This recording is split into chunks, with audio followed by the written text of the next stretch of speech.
I never heard a kid criticize school where I didn't think, I remember that.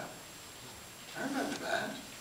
I never heard a thing about school where I didn't think, yeah, I was a darn good student. And yet I can still remember a lot of the really annoying things from school.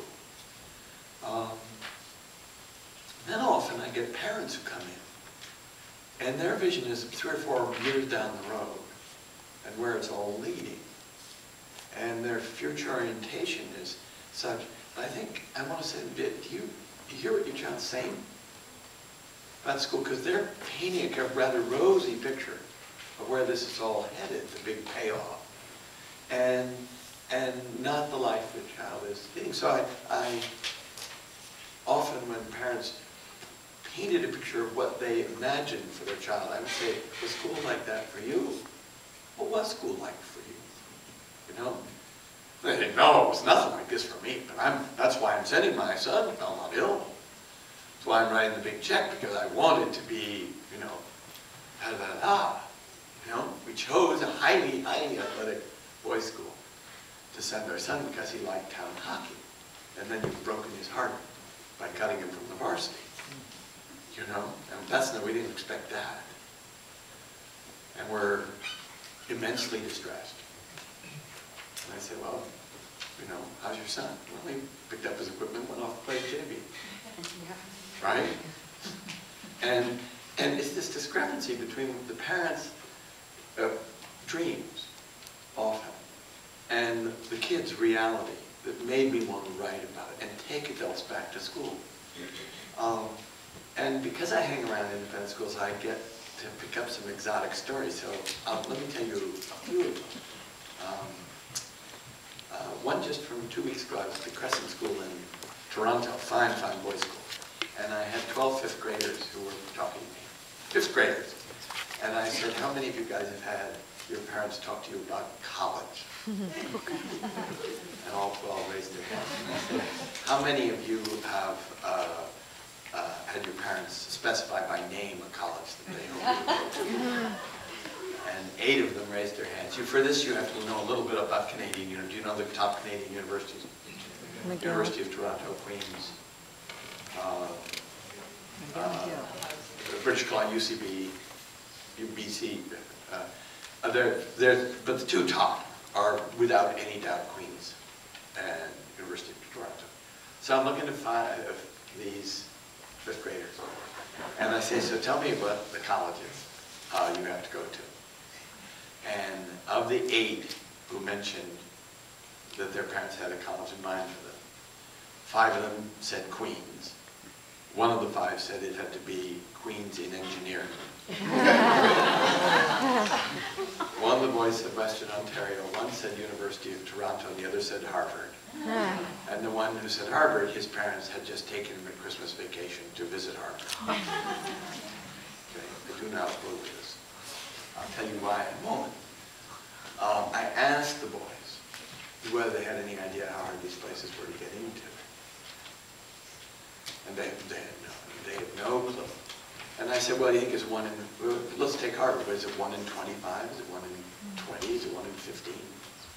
Is it 1 in 10? 1 in 5? What do you think?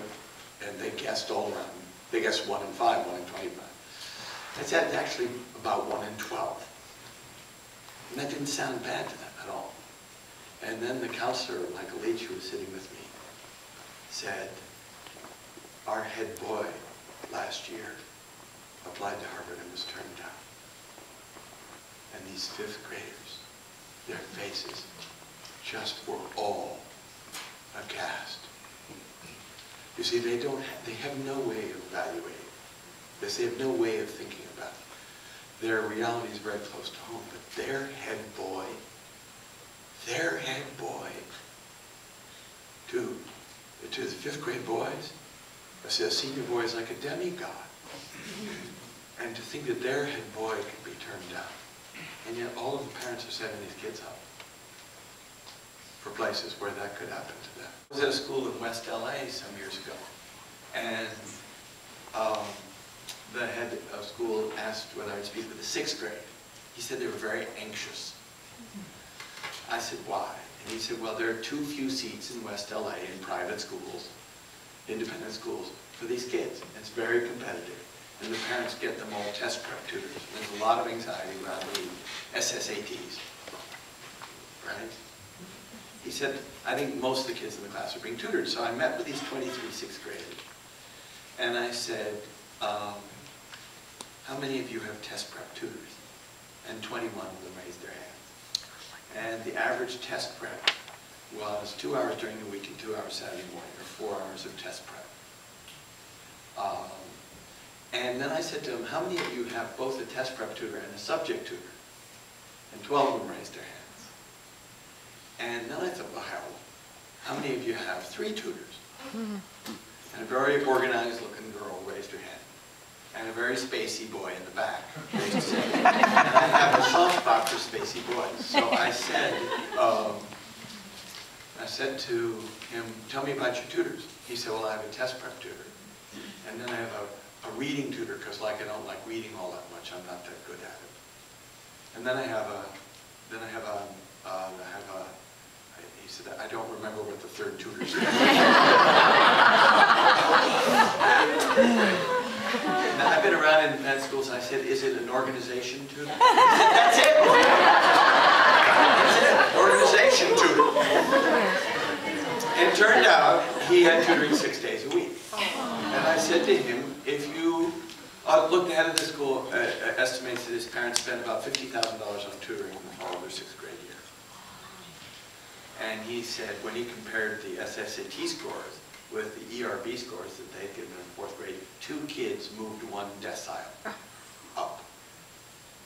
Okay? But I asked this boy, if you didn't have so much tutoring, what would you be doing? He said, I'd be riding my bike. Nice, huh? So I took a risk and told the story that night at that school, knowing his parents might be there, and indeed his mom was. And she got my email, and she wrote me, and she said, it was very poignant hearing my son's life described by you. Because I grew up in a small town, and I always had time to ride a bike. She said, I was so moved by your talk that I went home and fired 2 of the tutors. Now, presumably, she fired the tutor her son couldn't even remember. And maybe at that point she allowed this fine independent school to teach her son reading. 6th grade boys don't like reading. They're a dime a dozen. I'm sure she kept the test prep tutor because these kids were really gripped by anxiety. One little girl in that class, I said, what are you so worried about? And she said, that there'll be no school for me next year. Now, where did she hear that? Who said that to her?